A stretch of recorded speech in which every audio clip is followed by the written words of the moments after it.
Salut, salut et bienvenue dans mon nouvel épisode de podcast.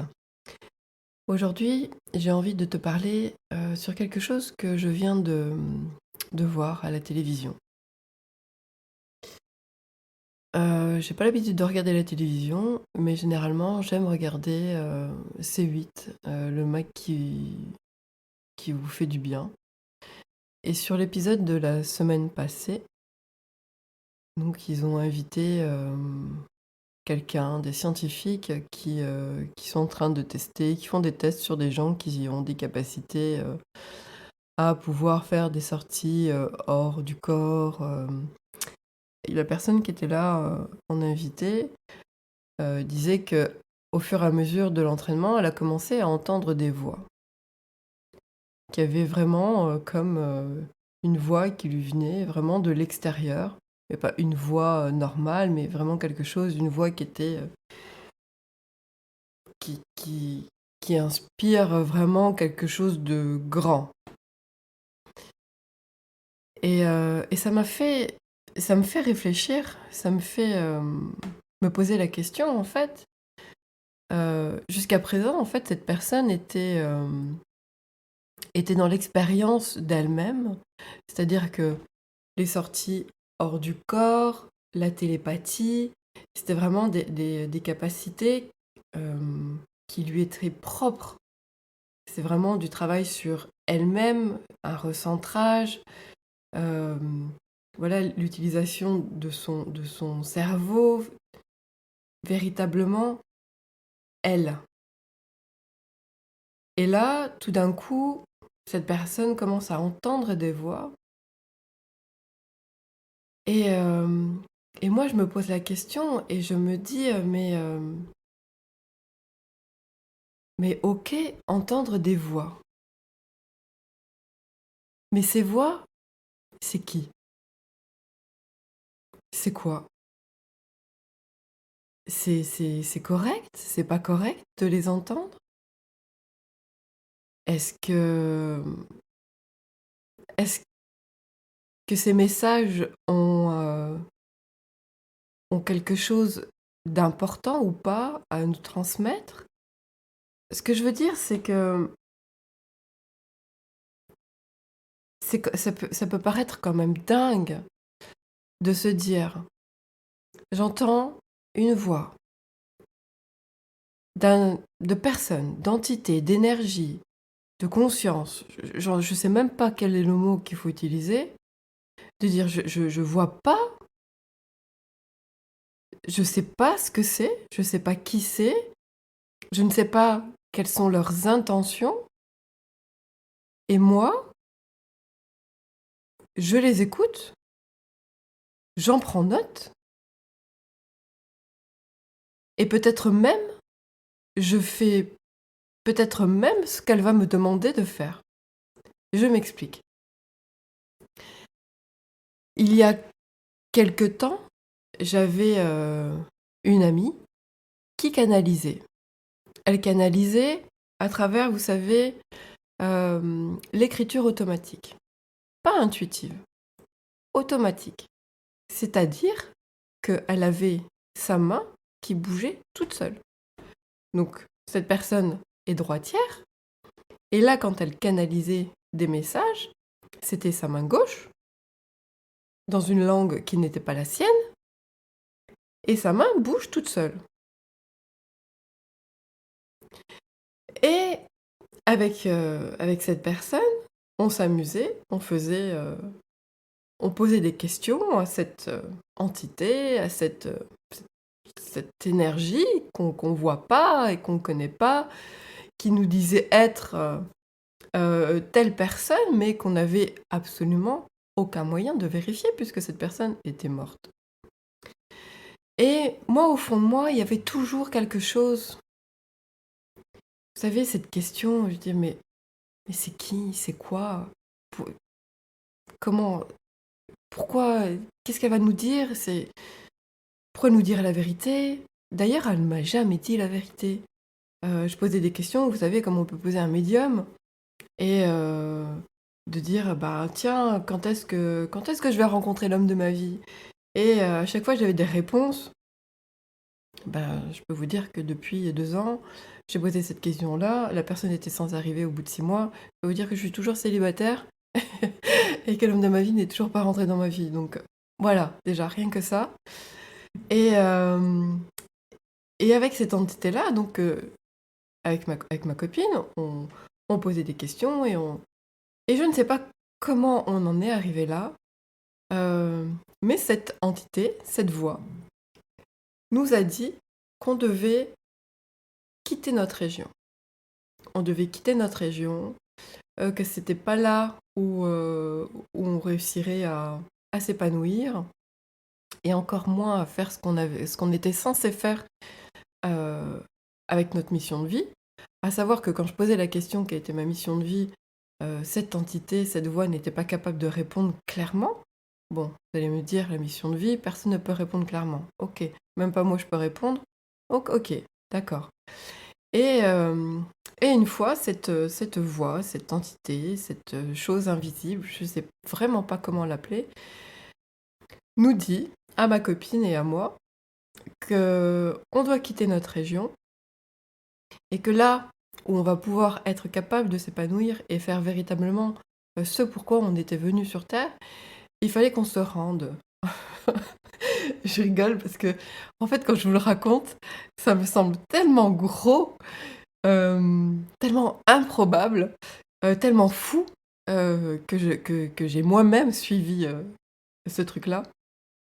Bref, hem, cette voix nous dit: «Vous devez vous rendre en Corse, à Porticcio». Avec ma copine, on se regarde et toutes les 2: «Tu connais?» «Non, je connaissais pas». Ma copine, elle connaît pas non plus. On va sur internet, OK, cette ville existe bien. On se dit: «Bon, ben, si cette entité invisible nous dit exactement où on doit se rendre, bah, c'est que c'est là qu'on doit aller. Donc qu'est-ce qu'on fait?» On met tout en branle. C'est-à-dire que je décide de vendre ma maison, je vends ma maison, j'étais à l'époque, au chômage, c'est ce qui est toujours le cas aujourd'hui d'ailleurs. J'étais au chômage, je venais de me faire licencier, après, un burn-out. Ma copine, elle, était, aussi sans emploi. On s'est dit: «OK, on part, on part pour Portich» et c'est ce qu'on a fait. Je suis arrivée à Porticcio. Il faut savoir que Porticcio, je déteste Porticcio. Je n'aime pas du tout l'énergie de cette ville. Ça ne me correspond pas du tout. Donc j'habite sur la ville à côté et ma copine, elle était venue, quelques mois auparavant avec son conjoint. Il faut bien écoutez, hein, le jour où je suis arrivée, en Corse, à Ajaccio, j'ai retrouvé ma copine. Une semaine après, elle a arrêté de me parler.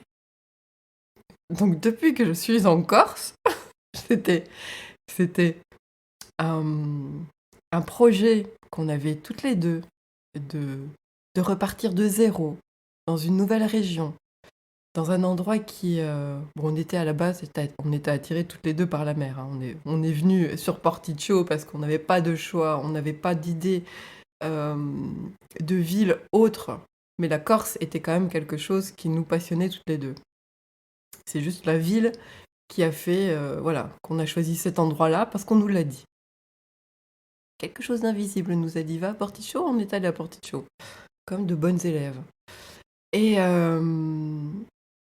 bref, tout ce que je veux vous dire, c'est qu'en y repensant aujourd'hui, avec cette émission-là qui m'a fait repenser à ça, on est quand même bien dominé par quelque chose qui est invisible, dont on n'a pas la mesure. On ne sait pas quelle est l'intention de toutes ces choses invisibles, des messages qu'elles nous transmettent des messages que ces personnes dites canal reçoivent et retransmettent. Et nous, humains, on écoute ces voix-là, on écoute ces messages sans se poser la question. Je parle en généralité, hein, je dis pas que tout le monde est comme ça. En tout cas, je vous parle de mon cas, moi, mais je sais bien que pour d'autres personnes, c'est le cas. Et je me pose la question aujourd'hui, à moi-même, pourquoi, qu'est-ce qui fait que j'écoute une voix, une énergie, une entité que je ne connais pas, que je ne vois pas, dont je ne peux pas vérifier l'authenticité, et je l'écoute. C'est pareil pour quand on va voir des médiums, ils reçoivent des messages, et nous, on croit ce qu'ils nous disent. Moi, je sais que ça m'est déjà arrivé aussi d'aller voir des voyants et, où le voyant nous dit telle ou telle chose en canalisation, et inconsciemment, on a beau dire, hein, inconsciemment, on essaye de faire en sorte que les événements se passent comme ils se passent, ou se passent de la façon dont le médium nous a dit qu'ils allaient se passer. Quelque part, on contribue à cet événement pour qu'il puisse se dérouler. Et moi, ça, je n'en veux plus en fait. Je me dis, une voix que je ne connais pas m'a fait déménager, m'a fait bouger de ma région, m'a fait vendre ma maison euh, pour aller dans une ville que je ne connaissais pas. Je dis pas que je l'aurais pas fait, mais le choix de la ville n'aurait pas été le mien en fait. Ou est-ce que ces voix ne seraient pas là pour euh, pour nous tester véritablement sur ce qu'on veut profondément en nous? Ou est-ce qu'on est encore toujours dans cette domination euh, des âges, du temps qui passe? Parce qu'on a beau dire, on a toujours été dominé. On croit être un être libre, mais on n'est pas libre dans le sens où on ne peut pas faire telle chose.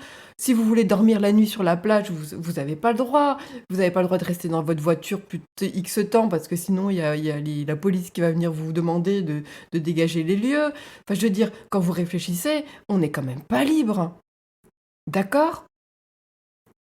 Donc il y a toujours inconsciemment cette domination qui est sur nous, où on nous dit quoi faire, on nous dit comment le faire. Et ça laisse plus beaucoup de place à notre être intérieur, à notre âme véritablement, pour qu'elle puisse s'exprimer, pour qu'elle puisse être, pour qu'elle puisse s'expanser. Vous voyez, on n'a plus, on n'a pas cette, on n'a plus cette opportunité réellement de pouvoir respirer notre être.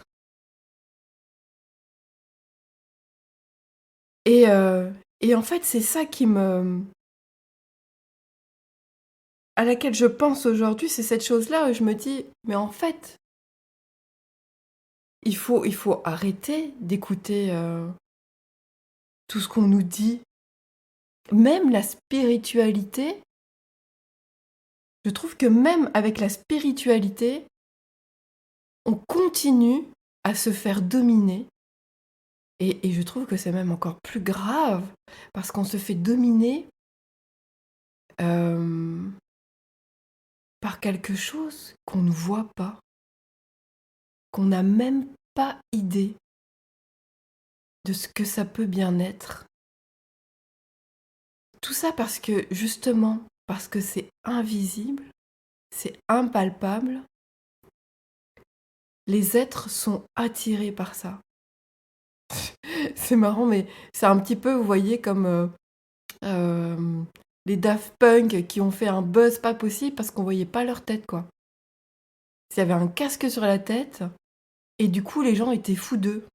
Mais c'est un petit peu ce qui se passe pour nous, quoi, avec, pour les personnes qui sont attirées par la spiritualité, par l'invisible, impalpable, vous savez, les trucs, les choses un peu occultes. En fait, c'est parce que c'est l'inconnu. Alors c'est marrant parce qu'à la fois, notre ego a peur de ce qui est inconnu, donc qui nous empêche de nous faire avancer, et à la fois on est attiré comme quelque chose de magnétique parce que on voit pas, on sait pas ce que c'est, et, et on est et on est attiré par cette chose, ou est-ce que c'est cette chose qui nous attire à elle? Je sais pas vraiment le dire, mais en tout cas, c'est la réflexion que je me fais aujourd'hui, et je me dis que plus je vais pas dire plus jamais, parce qu'on dit jamais jamais dans le sens où on sait pas de quoi est fait demain. Je vais faire de mon possible, et j'ai envie de reprendre mon pouvoir là-dessus, sur moi, sur mon âme, sur mon être, sur, sur moi véritablement. Qu'est-ce que j'ai envie de faire? Qu'est-ce que j'ai envie d'actionner dans la matière par moi-même, en fait, et pas par quelqu'un, par une voix qui passe par quelqu'un et qui vient me dire, soi-disant, qui me veut du bien et qui me dit quoi faire. Je sais, enfin, je veux dire, c'est fou. Moi, quand je repense à ça, c'est fou. Je je dis pas que le fait d'être en Corse, je ne suis pas heureuse. Je suis heureuse. Je suis à ma place. Je ne suis pas à ma place dans la ville dont ils m'ont parlé. Je serais même à l'opposé si aujourd'hui je m'étais écoutée.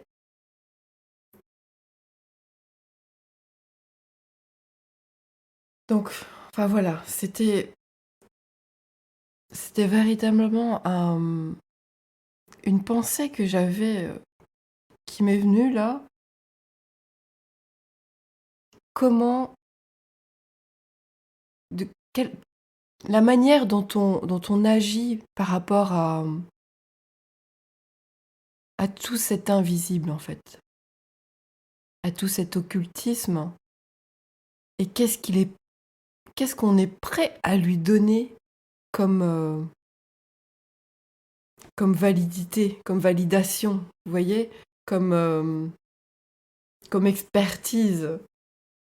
Et moi aujourd'hui, je ne veux plus rien lui donner à cet invisible.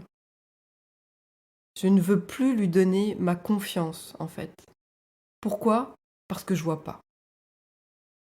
Parce que je sais pas qui c'est finalement qui me parle. Est-ce qu'il me veut du bien? Est-ce qu'il me veut du mal? C'est qui ces voix? Pourquoi elles se montrent pas finalement? Pourquoi pas? Je veux dire, tout est possible. Nous, on y voit le bien, d'autres y voient le mal, et puis finalement, il y a peut-être rien à y comprendre. C'est peut-être juste à nous tester, en fait. C'est peut-être juste un test. Jusqu'où on est prêt à aller en écoutant cette entité invisible, jusqu'où on est prêt à donner notre pouvoir à quelque chose d'invisible qu'on se fait croire être supérieur à nous. Mais pourquoi ces choses qu'on ne voit pas seraient supérieures à nous? Pourquoi ces choses ne seraient pas égales à nous? Pourquoi on y met autant de, vous voyez, autant de supériorité dans ces choses-là? Pourquoi on y donne autant de crédit? Et pourquoi on s'en donne pas à nous? Ça se trouve, c'est peut-être nous les êtres supérieurs, et pas eux. Qu'est-ce qu'on en sait? Pourquoi on se fait croire qu'on est des êtres inférieurs? Pourquoi on parle des êtres supérieurs. Pourquoi on parle des êtres supérieurs de lumière? Pourquoi supérieur?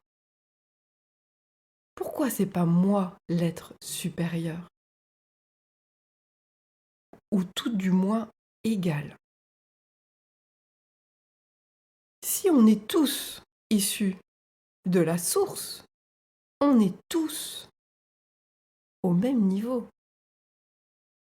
C'est pas parce qu'il est invisible, c'est-à-dire qu'il est sous une autre forme que moi, qu'il est supérieur à moi. Tout du moins, on est sur le même niveau. Puisqu'on est issus de la même source, nous sommes tous des êtres de lumière, sous un état, sous une forme différente. Mais on est tous des êtres de lumière. Donc pourquoi moi, Sylvia, être de lumière dans la matière sur Terre, je me sentirais inférieure à cet être de lumière qui se trouve sous un autre état, sous une autre forme, sans corps? Pourquoi est-ce que je vais lui donner la supériorité? Parce qu'il est différent de moi? Donc différent égale supérieur? C'est vraiment des croyances que je pense qu'il est nécessaire que je travaille sur moi. Je ne parle pas pour vous, ça c'est vraiment un état, une réflexion que je me fais à moi-même. Et je me dis que en vous la partageant, c'est peut-être quelque chose qui va aussi résonner en vous. Mais en tout cas, aujourd'hui, moi, j'ai envie de travailler là-dessus et je n'ai plus envie de me faire croire que je suis inférieure à ce qui est différent de moi. Voilà. Donc voilà. Désolée si à un moment donné, je vous ai perdu ou si je me suis perdue dans mes explications ou si vous voulez plus d'informations sur ce que je vous ai partagé. N'hésitez pas à m'écrire sur mon adresse mail ou bien sur les réseaux sociaux et je me ferai une joie de vous donner plus d'informations. Je vous dis à bientôt, je vous embrasse, ciao ciao.